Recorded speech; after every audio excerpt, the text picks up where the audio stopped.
Okay, so if I now get something to write with. So I hope you can zoom in enough so that you can see this. But this is now for our reaction in TAT1, where I have A plus 2, yes, like A plus B that forms 2B.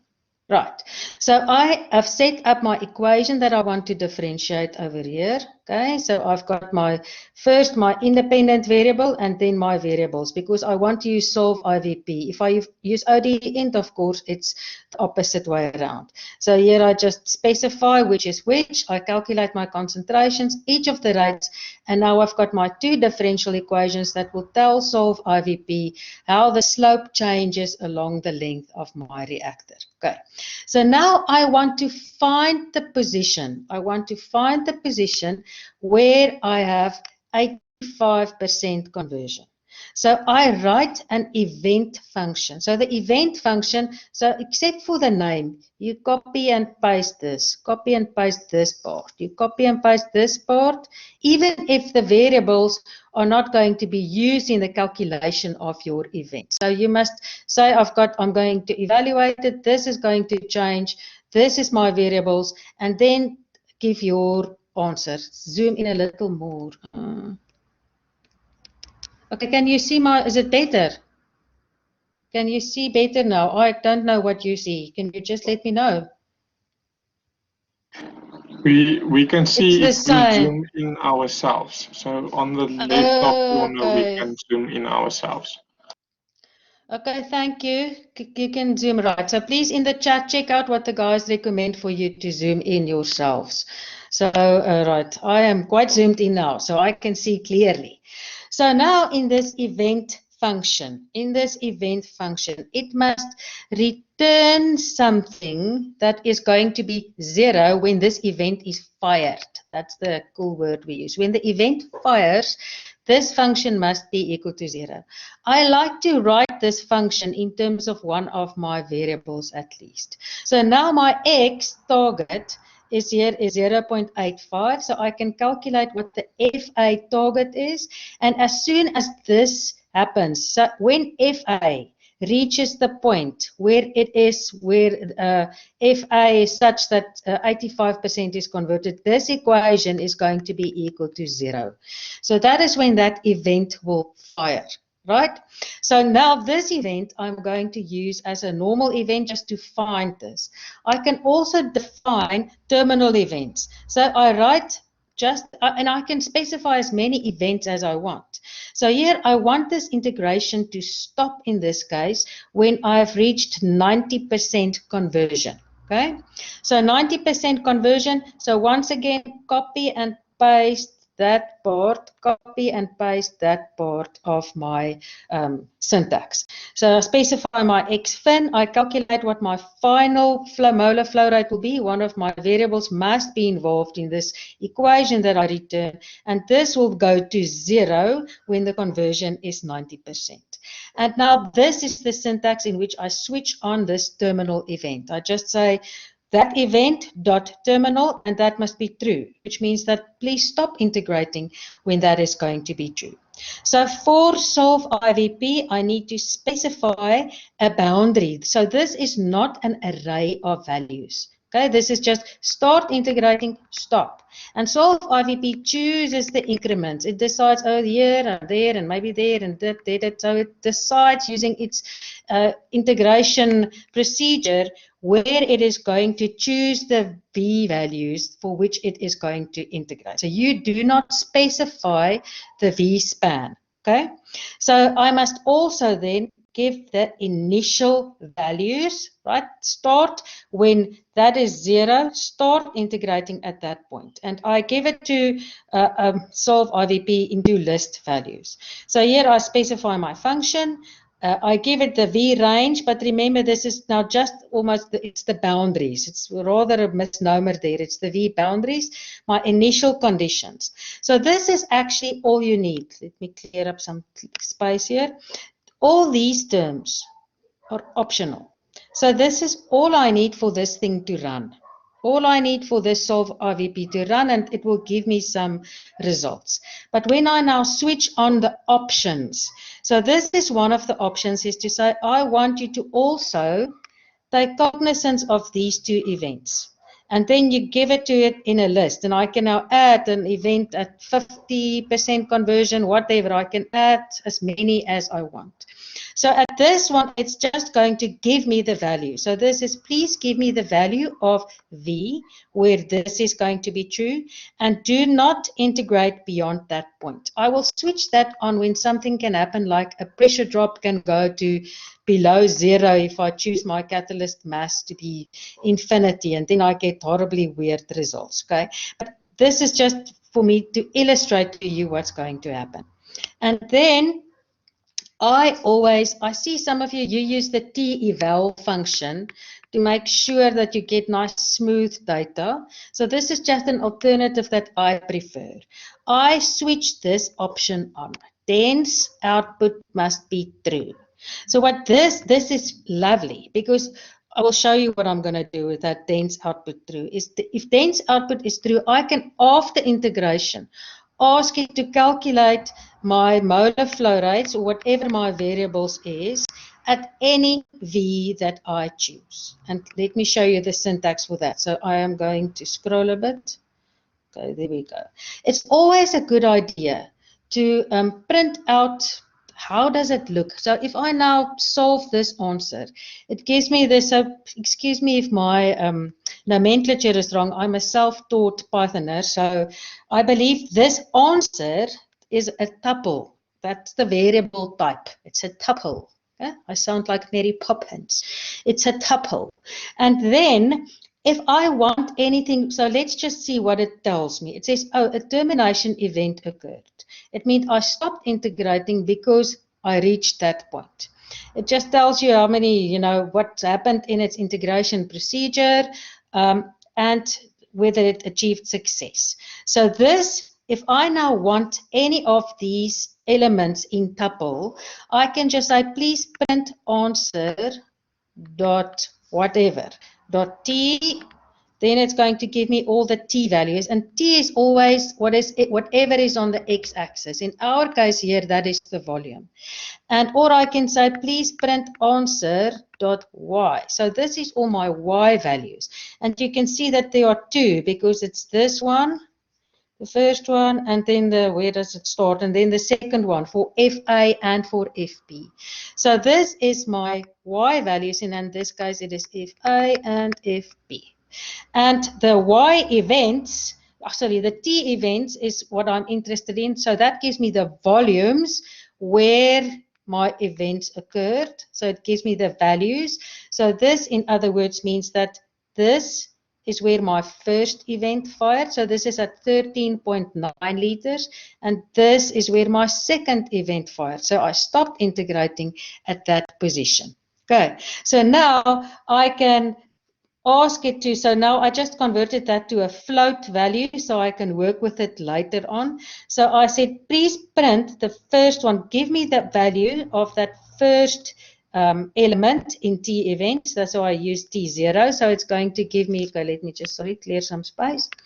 Please give me T event 0. So it's going to find that, and it's going to print this value there. I want it as a float. I just do that because, often it complains you've got the incorrect variable type for certain functions that I want to use later on. So that will then give me the volume of the 85% conversion. Right, so that I can then print out. So let's just scroll further to see how I am now going to use this dense output function. So I'm just going to zoom out a little bit for myself. So the dense output that I now switched on over here must be switched on in order for you to be able to use the following attribute of solve IVP. So here, what I want to do is I now want to get the answer for FA. So I said, I know you chose a certain range of T values. So answer.T will give me the T values or my V values that it will give me a figure on. So it's VFA, if I just plotted that, and that's going to look horrible because it just chose in order to make the integration work. But I want a smooth line. So I am now going to do what I was used to doing in ODE int. I give a linspace of value, a vspan, and I say, please give me answer.sol. So this .sol goes hand in hand with dense output equals true, if I switch that on. So answer.sol, and give me the answers, which will always, .sol will always give me the y value. So in our case, it's always going to give us FA and FB at each of the values that is now inside these round brackets. At each of these values, give me that answer. So now it's going to integrate and it's interpolate between the results to give me that smooth figure that I can now plot. Okay, sure, lots of speaking. Questions, and I see our time is up. Any questions? So you must rush to another venue. What I am going to do is I am going to record for those of you who are interested. I'm just going to, okay, well, I know I'm not a Python lecturer, so please excuse my baby language when it comes to Python. It's not very sophisticated. So you are excused to go to your next lecture. I'm going to keep the recording running, and then I am just going to answer that question about the Levenspiel plot and finding maximum values and how I attacked that. Right, so you are welcome to leave. Those who don't have a lecture can stay on. So let me just see, next slide. Next slide. Okay, right. So I had some questions here about this, how do I construct this Levenspiel plot? How do I construct this Levenspiel plot? How do I find this? And then some people were really intimidated by this coloring in here, and this is of course in part E of that 1.1. Okay, so what I suggest you do is to, for each x value, so I have an x range or an x value that I now have a linspace for. And for each of these x values, I can calculate a concentration of A, I can calculate a concentration of P. And I can now calculate, I've calculated in this line, I've calculated 1 over min or A already, but you can just calculate min or A because you've got your rate equation. So you can now calculate that, right? And this I just used to construct this figure. So I've got a Y value and I've got my X value. So that's all that I use it for visualization. The rest here, where I fill in stuff and I do all kinds of fancy stuff, that is just me playing around and for illustration purposes. Once you've got the shape of this Levenspiel plot, you know there is a maximum in the rate. So that then behaves different to a normal first order reaction, and now at least I can understand why my reactor looks like that. And I can see that the maximum in the rate is approximately over here. So you don't have all the you don't need the colors.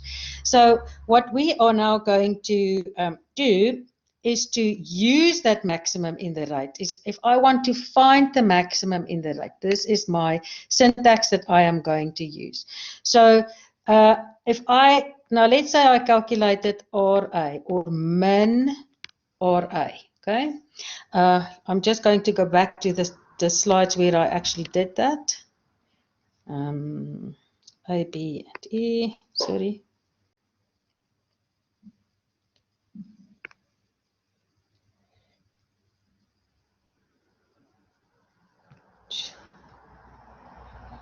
Okay, right. So this I could have done, as you should notice, because this is earlier in my code, I could have done this without first constructing my Levenspiel plot. I just constructed the Levenspiel plot in order to explain this to myself, right? To why will I get an optimum arrangement? So here, once again, I have my lint space of X values. I calculate the concentrations and I calculate my rate, and I can calculate the inverse in order for the plot. And now I use this function that NumPy has, numpy.max. And I find the maximum value. So this min RA may be confusing because it looks like a minimum. It's just negative RA. So I should actually have written negative RA if that confuses you, the min RA. It's not a minimum, it's just negative RA. So I find that rate over there using np.max. Then I can use indexing, and I can only use indexing here because I know that this X array that I have, this X array that I have, matches the min RA array because they were created. I could have created this in Excel. I could have said this is X. For every X I calculate the rate, just find where this is a maximum and find that corresponding X. So it actually does exist. There is a max. And in here I can use indexing. So this is to say, where is the X where I have this maximum, right? Is go to that X array and please get that index where at the same position. So let's just say this is position 1, 2, 3, 4, 5, 6, 7, and 4. Of course, for Python, it starts at a 0.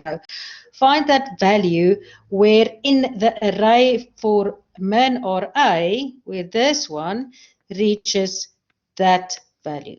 And find me that index. Right, and then you can print that value for X at max. So then it gives me that X max value, and using that, I can then calculate that area, that volume thing, because I now know where that X is, I know what that rate is, and I just do, but because this is just the CSTR mole balance, I didn't do any geometric calculation here. Now, please note, I just used the CSTR mole balance to calculate that volume. And now for the rest, let me just show you the rest of the slide. I now have to change the inlet, so I am going to have my CSTR followed by my PFR, and the CSTR output is now there, and I calculate this volume, my CSTR volume, and now I want to calculate the volume of that plug flow reactor to get to this 85% event, and all I do is I change my inlet values. My inlet values to that must now be an FA1 and an FA2. So this must now be the outlet from my CSTR. So I have to calculate that in order to be able to integrate. So I am going to have a V range of values that was still previously I already specified that between 0 and 20. So search if within 0 and 20 I can hit 85% conversion, and remember I specified that conversion over the entire reactor, based on the inlet molar flow rate and not just the conversion based on this reactor. Right, so yes, hopefully that answers your questions in this regard. So I'm not sure if there are still people left in the room. I'm going to stop the recording now.